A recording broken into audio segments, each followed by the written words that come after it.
What's going on, y'all? You know what it is. It's your boy TravQue in the building. We're here, music exclusives, and I'm excited. Y'all should be excited because I'm sitting down with a funny man. Y'all see him on Instagram every time. I'm pretty sure on your feeds.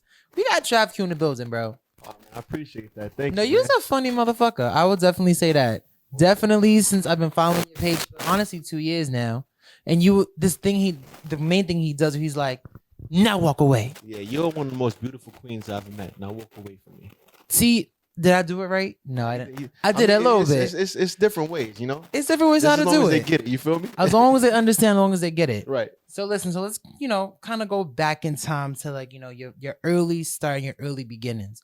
So Caribbean raised, Caribbean background. Yes. Now your family, they sent you back to your home when you were younger. Yes. To instill, just a lot more of to instill better ways and just like how to become a better, man and human being as you enter into the real world. Exactly. So how was it to kind of go back there, and how is it different being now here in the States? I was younger, so I don't remember too much. But I know that when my mother came and got me from Jamaica, she seen that I was into technology at an early age. So, I don't know, the influence out there was just different. It's not like being in the city. So like you're actually in a country town and whatnot. So it's like, it was a blessing at the end of the day. Okay. Now, what are some, being younger in the Caribbean, like how is it like? Because when we see social media, a lot of times people have this depiction of it's poor, or people have this depiction of just many like negative things surrounding like Caribbean cultures, even African cultures. So kind of give us a little background of like how it was for you in your home life back then. Back then I had to be around 3 or 4. So Right.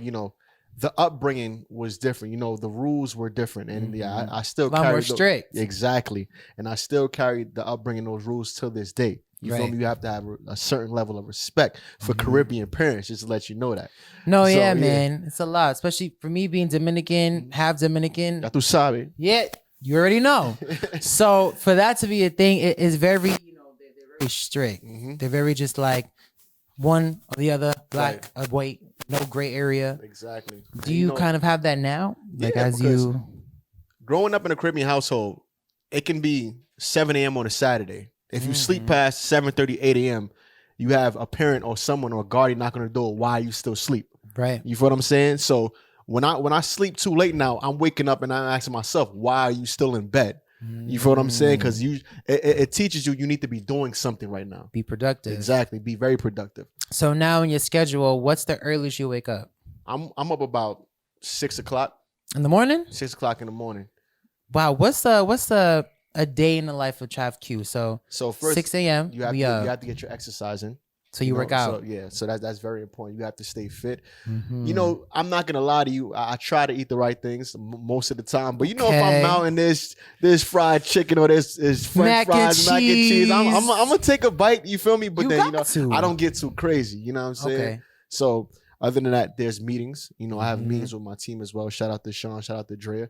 Right. And I know they get annoyed with me too. I know they get very annoyed with me because I'm always texting them. Ask them, should I do this? Should I do that? What should I do? But I'd rather you be annoyed. You know what I'm saying? Than you kind of just letting things happen. Right. Honestly, I feel that's the best way to be. Exactly. If they not annoyed with you, then you're not doing something right. I know for a fact they are annoyed with me. I know for a fact. Hell yeah. And I just be sending the text like, I know this. Look at their face right now. If y'all can see they is annoyed as hell. It's a simple question that I may know the answer, but I'm like, nah, I got to get their approval first. So, hey guys, so what do you think about this? So, are you a person who texts like, let's say it's like 3 a.m.? Yes. Okay. Yes, I am. If I have an idea, I got to text it right then and there. You may not respond to me till 6, 7, but it came in your head. I had to get it out. You feel me? I don't want to forget it. You have to. I feel like a lot of times when you laying down, you have a whole like thing on your head and you see something.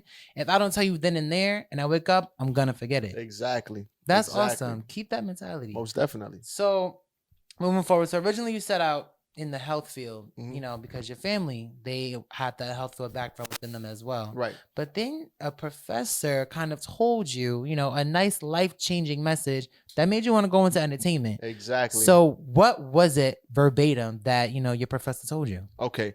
So let me start off by saying I went to Lincoln University, Pennsylvania. I graduated from there. And then I went on to Westchester University, Pennsylvania, which is not too far from Lincoln. Oh, that school's lit. So when I went to my professor and I said, you know what?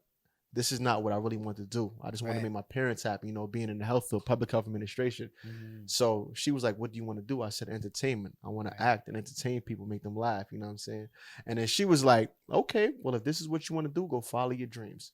And I looked at her like, you know, any professor would try to keep you in the school because she was a high official in that school. Right. You understand what I'm saying? So any professor telling you go chase your dreams instead of saying stay in school, that mean I was meant to go do what I had to go do. So did you always feel like entertainment was your route? Like ever since you was younger? I've always felt that way. But, you know, I always wanted to make my parents happy at the same time. Now, for someone who may be in the same predicament as you at this moment, there's a lot of kids in college right now. Right. And let's say there's not a professor who is telling them that. What can you tell them in order for them to continue on their path of making their dreams come true? Go for it. Just go for it. Just go for it because you don't want to miss an opportunity doing something that you really don't want to do. There's a lot of people who are working a 9 to 5 right now, you know, and they went to college and that's not what they really want to do. You know, they're not happy doing it. They'll probably make a lot of money, but if you're not happy at the end of the day, life is about being happy. You should never go through life being stressed. It's going to happen, but always like strive to be happy. And on top of that too, if you're not happy and you die unhappy, all the shoulda, coulda, wouldas. And exactly. Damn, I wish I missed this. I missed that. So I felt to avoid all of that. Like definitely take that trip. Right. You know, spend 100 bands, go to Vegas. Exactly. If you're going to spend 100 bands, have a backup plan on how you're going to get that 100 bands back. You better play a lot of Russian roulette, fam, or something. Because listen, that's dope. That's dope. I really fuck with that. Because for me, I'm the same way. Like I was in a company way back when. It was like one of my first main jobs. Right. And I hated that shit. Like I would wake up stressed out. Like I'd be so upset. So now, aside from, you know, reporting and stuff like that, I have a 9 to 5 too as a social media manager. And we had a meeting today and I was like, you know, I wake up happy as hell coming in here. And they're like, for real? I'm like, no, like I'll wake up and I'll tell them, I'm like, all right, I'm out the door. I'm going to work. You're happy. Right. That's what that matters. There's a millionaire or a billionaire that's not happy right now. Now, what can you tell those millionaires and billionaires? Because a lot of times they're up at the top.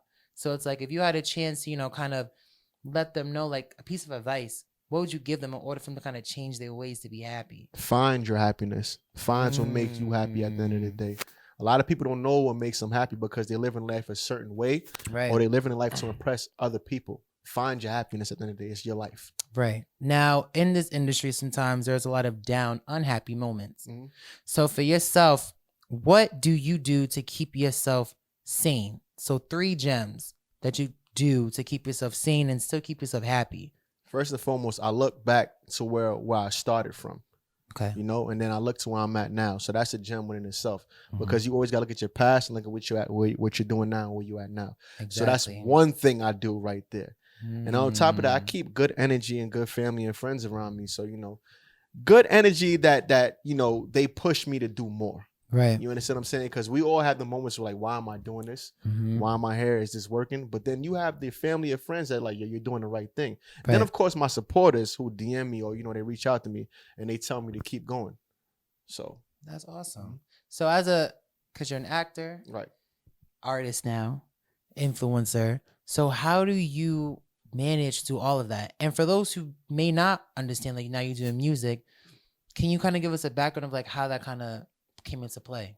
The music or just the whole? Well, let's start with the music. Okay. And then we can get into the acting and influencing. So music first. So the music, you know, when I was in college, I would do music, you know, but it would be like comedic music. As this song is a Whose Mans Is This song, which is one of the slogans that, you know, everyone knows. Whose mans is this? Yeah, hey, who mans is this? Is one of the slogans that they know me for. So I got a beat one day from my homie D Tech and DJ Pain One. And they said, if you can make a song out of this, it would be dope. So I made the Whose Mans Is This song. Now I had this song for a year before I even did the video because I wanted to make sure everyone liked the song. I wanted to make sure the song was right. I'm a quality over quantity type of person. So it's like, you know what? This has to be right before I put it out. Now, I'm like that way with my videos too. Right. So that transition right there, and you know, it's Whose Mans Is This? So, you know, it's like, you know, people will gravitate towards that. And on top of that, before I even came here, I was bumping it. And honestly, I kept replaying it. Like, it was I really, really appreciate good. that. See, you didn't even have to tell me that just now that you was listening to it. No, I really Thank was. Like, I appreciate literally, to prepare for this, I was like, okay, let me hear this song. Who mans is this? Because I was still on your page. I'm like, all right, let me just see. Because, a lot of times you have this notion was like, all right, what's now this? they want to do music. Yeah, exactly. It's probably and then, trash. What are we doing? So I gave it a shot, and I'm like, yo, this is actually pretty good. And the chick on the hook, what's her name? Letter J. Shout out to Letter J. Yeah, she had me also interested. I'm like, oh shit, like, it's like sounds it's good, a 90s vibe. dope. You feel me? Right. Yeah. It's an old school kind of vibe. And that's what I want. I wanted it to be universal for everyone to listen to. I didn't want to just give you something that's hot right now or a beat that's hot right now. Do you feel like a lot of artists nowadays kind of give us, I would call it hot potato music? Yeah, because that's the era that we live in right now. It's like a social media era, so everyone expect things to just happen like this. It's like, let me just put this out just to put it out. But the type of person I am is quality over quantity, so I'm always gonna live that way. So for those hot potato artists at this moment, especially with their music, because it's very, very different. How do you feel like we can kind of go back to having more substance and more quality over quantity kind of music? It's all about what the person listens to at the end of the day. People like that hot potato music, but there's people who gravitate towards substance. That's just the way the universe is working right now. So I think we don't have to go back because we're already still here. People still put out quality music. And also, too, I think because social media, now you can tap into different audiences. So now it's like, you may not fuck with what I'm doing, but I have Somebody a whole other audience who likes what I'm doing. They will come out and watch me perform as well. And so that's how it is nowadays. Do you feel like that's a good thing or a bad thing? Because now it's so oversaturated with all of these artists that now it's hard to even listen to people. Even albums now. You could drop like Chris Brown. He drops 40 songs on an album. And because our mindsets and our mind and attention spans are not so as long lasting as it was beforehand, I'm gonna listen to the whole album. So do you feel like it's more so of a pro now because, we do have more artists and it may be oversaturated? Or do you feel like it's a con because now we're not even listening to the entire body of work? I feel like it's a pro. The reason why I say that is because there are more people out there. They may be you may not listen to an artist's whole album, but you listen to that one song, and that one song may attract you to the artist. And as far as Chris Brown having 40 songs on his album, somebody listened to all those albums. Or all those songs, I should say. Right. Someone, one of his diehard fans is to it. You feel what I'm saying? So at the end of the day, it's what you want to listen to and what you're about. So with your music that we have right now, what exactly is the sound that you want to push out? The sound that I want to push out. And what's the like TravQue sound? A cool, mellow, a cool vibe. Okay, a cool vibe. Yeah. So you an artist that makes songs for the ladies? Or you a song that makes songs for everyone? Like, what kind of artist would you identify yourself as? I make songs for everyone's, but I'm definitely gonna make a song for the ladies. For the females. I feel like it's only right. Yeah, definitely. Right. Definitely. It's only right. You kind of give me like a Usher Jagged Edge kind of like vibe. Like just your whole stilo. Right. You kind of remind me of like the old R&B kind of cats. Like the Ja Rules and, all those kind of people, the LL Cool J's. That's what I get when I look at you and how I hear your music. They all have classic music. It's timeless. I feel like when they got in the studio, they took like 2 or 3 days to make those songs. I may be wrong, but it's like, I feel like back in the days, everyone had that quality over quantity mindset. Someone didn't even want to come out with music until they felt like it was super official. You feel me? So it's like, that's the mentality I always kept with everything I do. Quality over quantity. So speaking of quality over quantity, you also are an actor and you also are an influencer. Right. So let's tap into kind of both of those because nowadays it seems that they kind of go hand in hand. So you had a movie that came out on BET with Erica Mena. Shout out to Erica Mena. Shout out to Erica Mena. So one, because we do watch Love and Hip Hop, I'm pretty sure. Is she like how she is on screen? Erica Mena is an amazing person. She's very humble and she's super helpful as well. Okay. The Love and Hip Hop Erica Mena that you see, you don't the Love and Hip Hop Erica Mena you see is a different person when she's on set. Got it. Very cool, calm and collective. Calm, cool, and collective. Yeah. Do you feel as though with this new era that with influencers, because now it's easy in a sense, right? For influencers, if you have a great following and you have decent engagement, you can hop on screen. Do you feel as though as you or yourself being an influencer, do you think that it's now being seen as a shortcut because people are now becoming a little more upset where it's like these influencers are coming, I'm a trained actor and now I can't get any roles because now if I don't have a social media following, I'm not getting booked. So how do you feel when you hear things like that? I'm going to be honest with you. As a director and a producer and a writer, you should always look for quality over quantity. So now I know a lot of people have numbers, but if there's someone who has put in the work, right, and someone who you feel is best for that role, right, that's the person you should always go with. You understand what I'm saying? Me as an actor, it wasn't easy because I took acting classes. Okay. I had a headshot, I had a reel, I had a resume, everything that they needed. Now I have to go back and tell you the story how I even got that role. So I got let's hear it. I want to know. So I got invited to the Viacom building and I met Marcus Shout Houston. to Viacom. Yeah, shout to Viacom BET. And I met Marcus Houston, who was premiering a film that Dre was actually in. And when the film was done, I'm about to walk out. And my bro and my manager, Dez, he was like, yo, let's go holler at him. I'm like, nah, he probably going to look at me as another influencer just trying to get on whatever the case is. And, I don't want to have that, the outlook. That's how you felt. So I'm walking out. He like, nah, let's go holler at him. So I'm like, all right. So I turned back around. I said, what's up? How you doing, Mr. Marcus? I act. Not Mr. Marcus. Yeah, I'm very professional. I'm very, you know what I'm saying? So I said, how you doing, sir? I act. I have everything that you need. I have my headshot, my reel, and my resume. Oh, you got that? As an actor? Yeah, I got that. Send it to me. Send it to him. The next 2 weeks, he got back to me. He said, we have a role on Viacom, and we want you to audition for it. So I said, okay, cool. I auditioned for it. I sent it in. The next 2 days, he got back to me. You got the role. Everyone loves you. I was about to walk out that straight building. Like that. Yeah, I was about to walk out that building. You feel what I'm saying? And I preach networking to a lot of people because it's very important. You just speaking to someone, telling them what you do, showing them that you have everything intact, it could open doors for you. Right. Trust me. Now with networking, because that's such a key buzzword, and I think a lot of times, especially in our industry, people think, oh, I got the contact, so I networked. And that's not the case. It's about, it's not. No, that's okay. That's okay. So with that being said, kind of give us a little bit of what you define networking to be.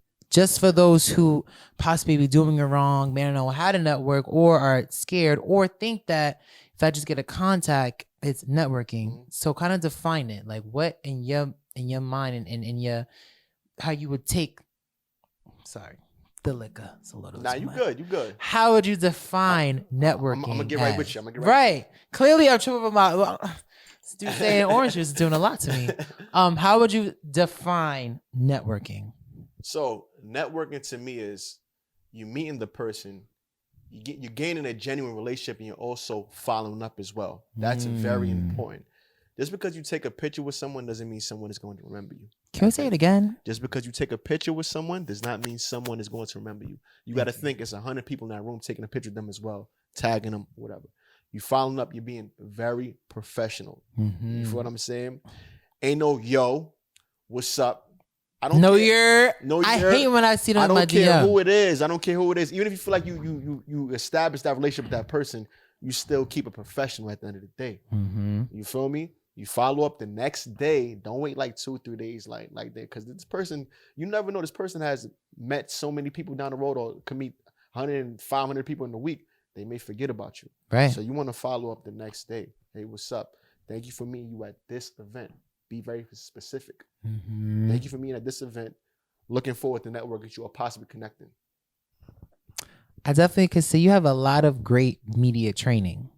I mean, Dre is here. Right. And no, seriously, I think you have a lot of great media training. And I think that's kind of what sets you apart from a lot of other artists, actors, and influencers. Do you feel like media training is still important to this day? It definitely is, especially when you're speaking in front of a bunch of people or even speaking. You never know where this is going to get to. You never know who's watching. You feel what I'm saying? You have to treat every interview like 1 million people are watching at the end of the day. So when they say action, when the camera starts, you got to be in your best behavior.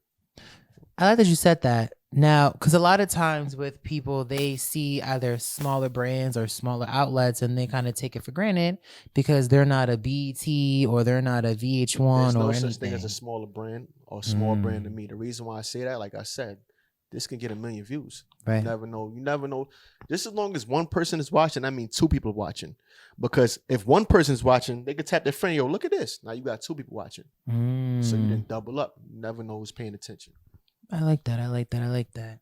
So you, first of all, when you went to college, your name is TravQue.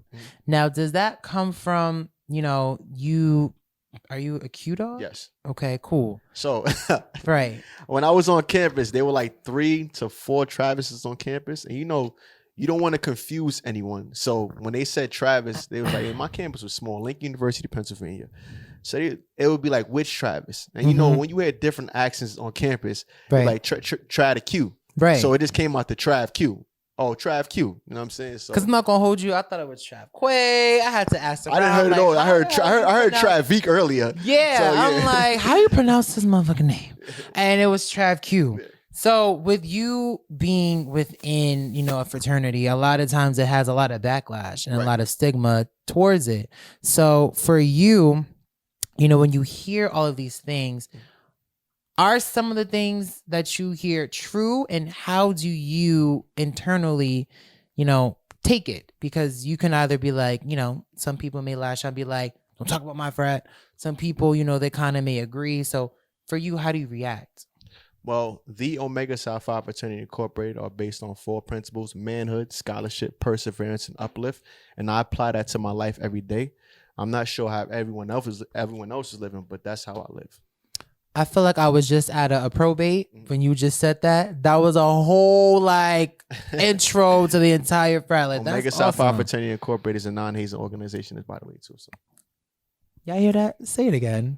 Hold on. Omega Psi Phi Fraternity Incorporated is a non-hazing organization. Yeah, you definitely a Q. That's awesome. So moving forward. So with you, stop.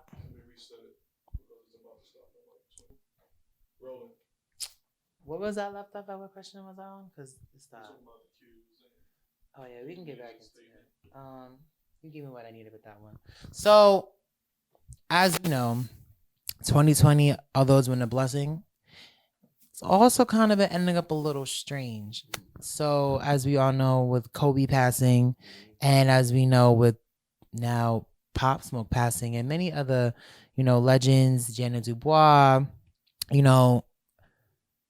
everyone now is taking, as they should, their lives more seriously, because you never know when your time is over. So with both of those, Kobe and Pop Smoke's passing, how did that affect you? Because you posted Pop Smoke on your page earlier. Did you meet him? Have you met Pop Smoke? I never got a chance to actually meet Pop Smoke. I was at his album release party, and the album was fire. It's good. Yeah, it was fine. The crowd that he attracted and the people that supported him, which is dope, because it's Brooklyn at the end of the day. You feel me? And you're from Brooklyn. Yeah, I am from Brooklyn.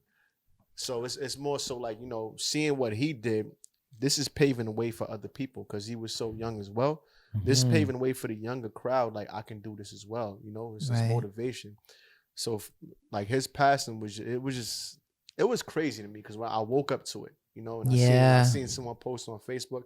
When you see someone post, you don't believe it at first, but then when you see other sources, it's like, yo, this really happened.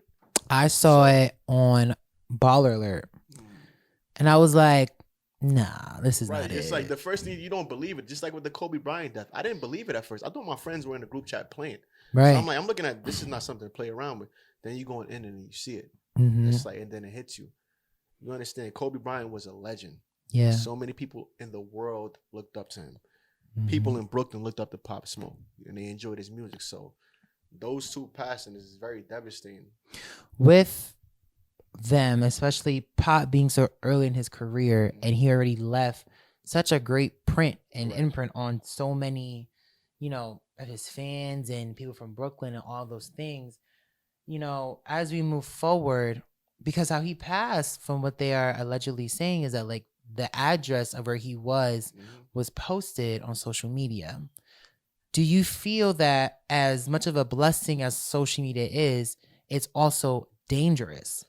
First and foremost, I would like to say, like, we don't know if that's the reason or that's the way that allegedly. That's allegedly. But social media can be a blessing and a curse at the same time, because someone on social media could not to say anyone over there, but anyone in the world on social media could front like they're having a good lifestyle, and they could be hurting inside. You feel me? So it's like, or they could watch another person and say, I need to live my life like this person. Right. You feel what I'm saying? And granted, that person may be going through something way worse than you. So that's why I say social media may be a gift and a curse. But in that situation, we don't know what happened. Exactly. So we still don't know what happened. But for that young man to be gone so soon, it hurts. Are you nervous for yourself as you grow into your career? Because, you know, as they say, the higher you get, the more problems that you have. And the more money that you have, the more problems that you will receive. Right. So for yourself, how do you continue to balance yourself as you grow? Because now you're getting a lot more recognition, a lot more visibility. So for you, what do you do? Like, how do you keep yourself in check? I would say I keep the right energy around me. That's the only answer I give right now. You keep the right energy around you, you'll never fail. Because once you start gaining success or moving up, once you start bringing in negative energy, that's when you lose yourself. You feel me? And that's how a lot of people end up losing themselves. Keep that right energy around you, no matter what you do. Awesome. You make $1 million tomorrow. Keep the right energy around you, because there'll be 1 million people coming. Hey, I've always liked you. I've been interested. You never know. You know what I'm saying? So keep the right people around you. Right energy.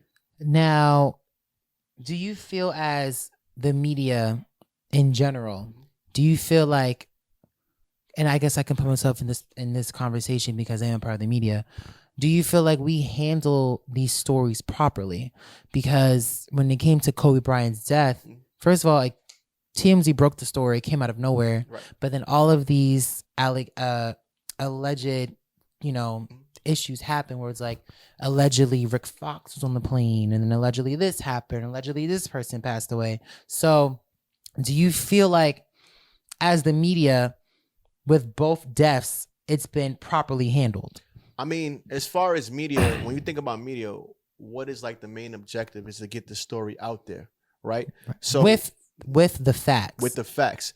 Some people may think that they're getting the facts and they may feel as though they're doing the right thing. So I can't completely blame the media, because it may be someone personally knows, hey, this is what happened. They could believe that person and write a whole story up on it. But is it the facts? We may never know. So I can't totally blame the media for the information that they get. You feel what I'm saying? Because they're going to put it out there regardless. But you never know the truth at times. So it's like, you know, it is what it is. Okay. Now, as we all know, you know, as sad as, you know, we feel with Pop Smoke, he has passed.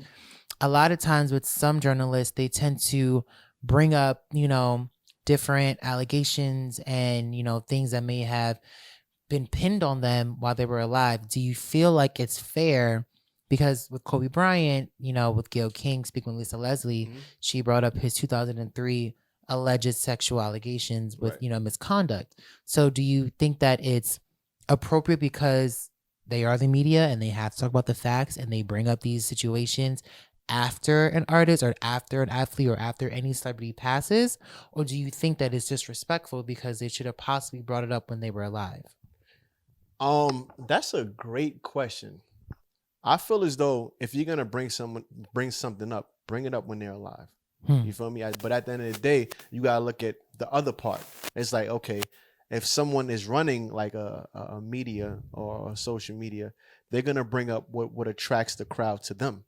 You feel what I'm saying? So it's like pros and cons to it. You understand what I'm saying? So I would always bring up positivity. I would never bring up negativity about someone else. I don't know what everyone else does.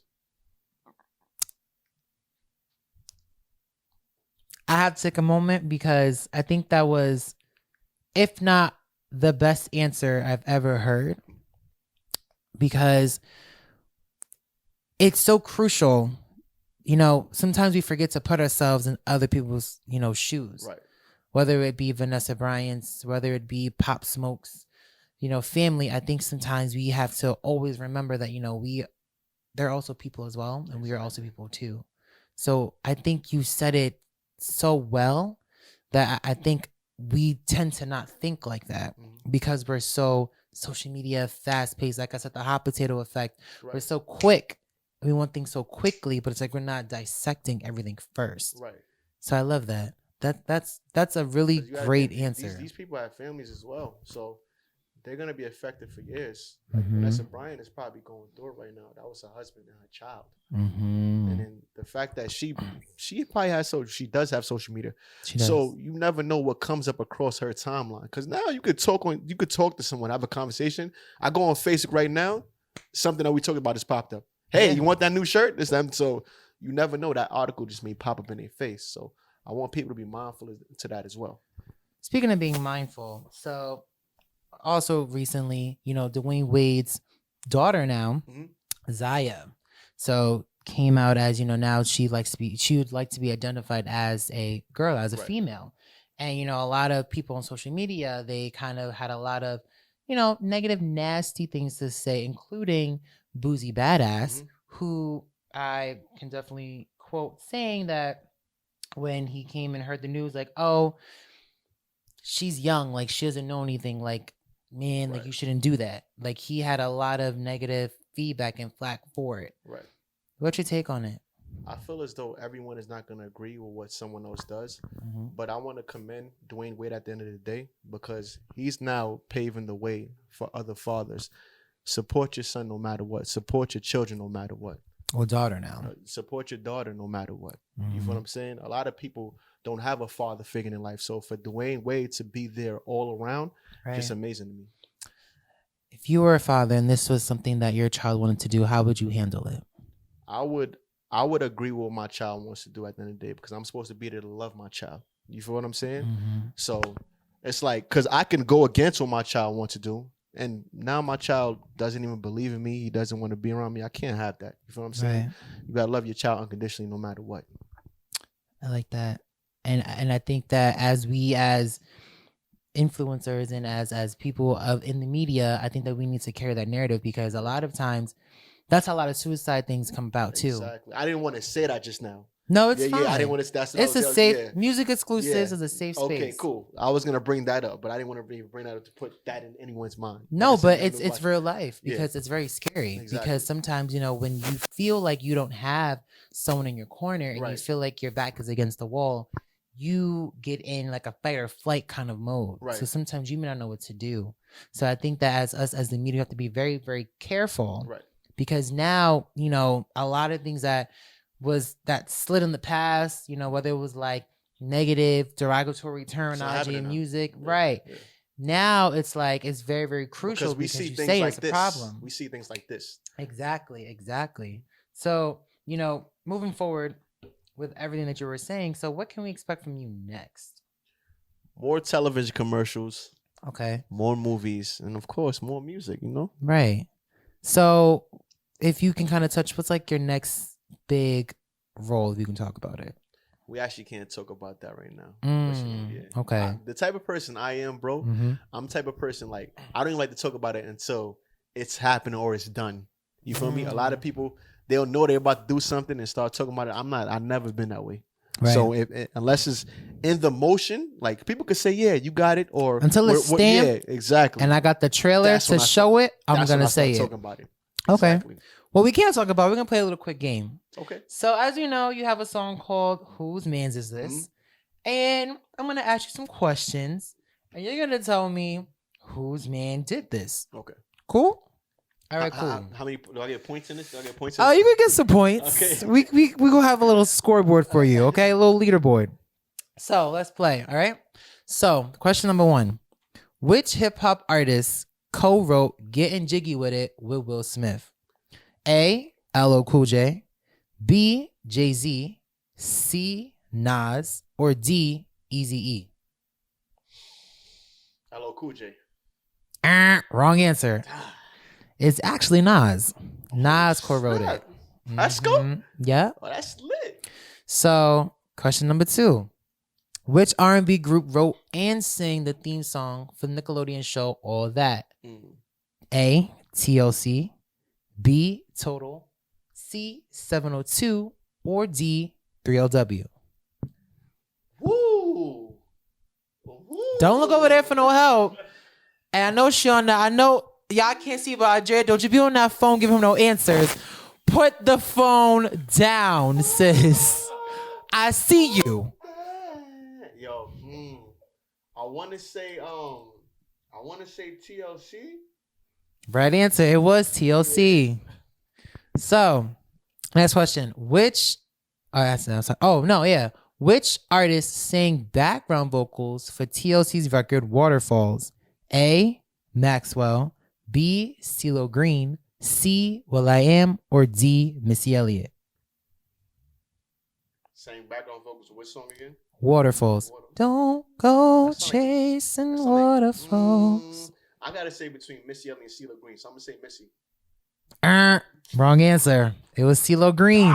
See that? Yo, yeah. You gotta go with your instinct, homie. You gotta go with your instinct, man. Come on. So, next question.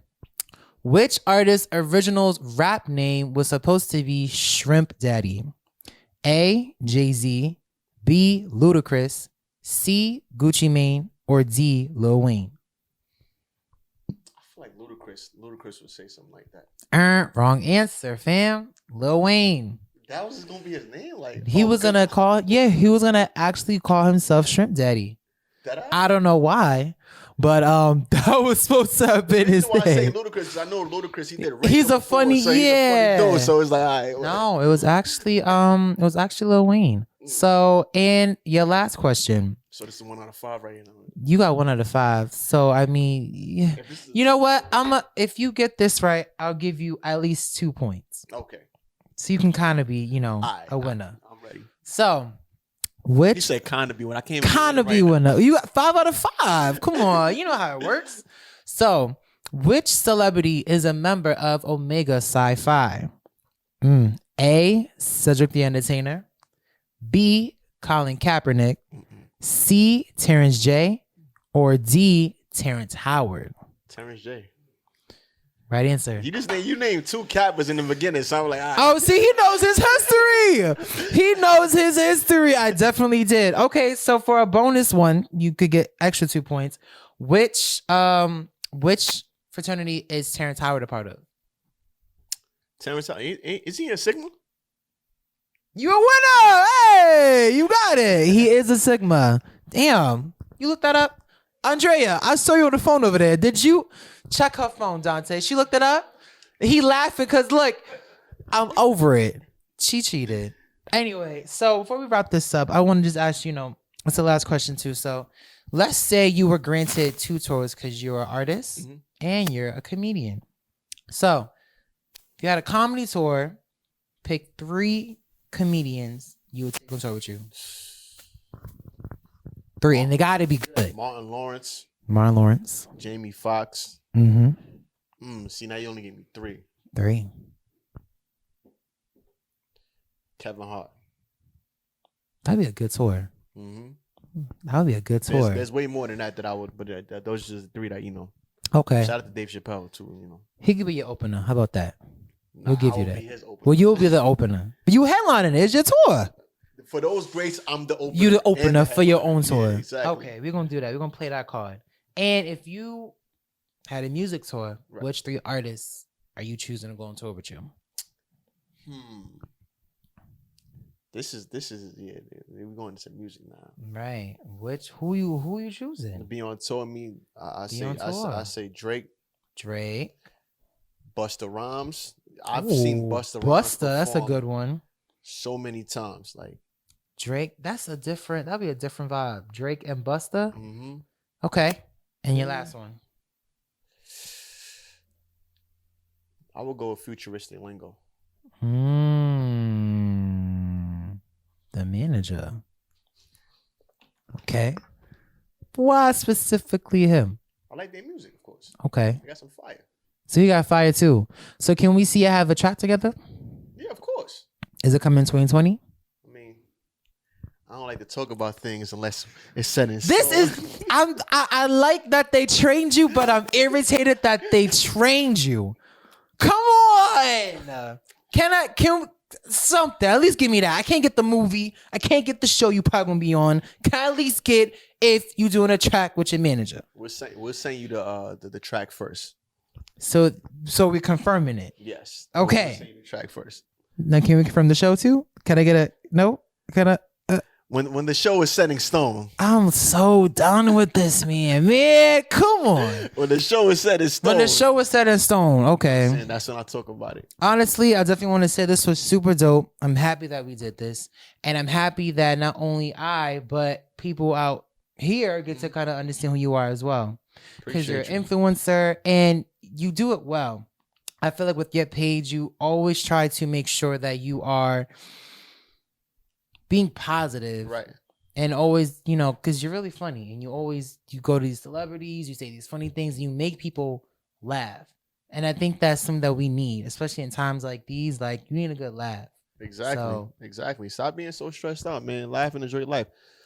I know somebody out there who have a certain amount of dollars in their bank account, and we all know people out there with millions of dollars. Mm-hmm. And that person with a certain amount of dollars in their bank account may be happier than the person with millions of dollars. So it's all about happiness at the end of the day. Do what makes you happy. Please don't miss that message. Do what makes you happy. That is so dope. Listen, you are definitely the future. I could definitely say. Appreciate that. I see it. You know, I see it not even just your skits and your spirit. So I could just tell, like, in the next decade, you're going to be fucking surpassed where you at right now, man. Like, Thanks, I can't wait to see it. Vice versa. You know, I'm trying.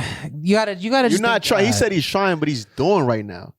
There's people in their bed right now. You feel what I'm saying? That want to do the same thing you're doing, but you're up doing it. While people are, I'm going to do it tomorrow. You're here right now. So yo, you know how many gems he done dropped on this episode? Like this is real talk. You doing it right now, bro. You feel what I'm saying? Don't say you trying, you doing it. You know, I respect it. Real talk. I appreciate that. Listen, music exclusives, you know what it is. It's TravQue, it's TravQue, okay? Actor, influencer, should be philanthropist at this point. So thank you so much. That might be another title right there. You feel me? I think so. Add it in the EPK, Dre. I just gave you a new title for him, okay? And make sure I get my finder's fee too. Thank you guys so much. Keep it locked for more music exclusives. It's your host TravQue and TravQue. See y'all later. Stay humble, stay working.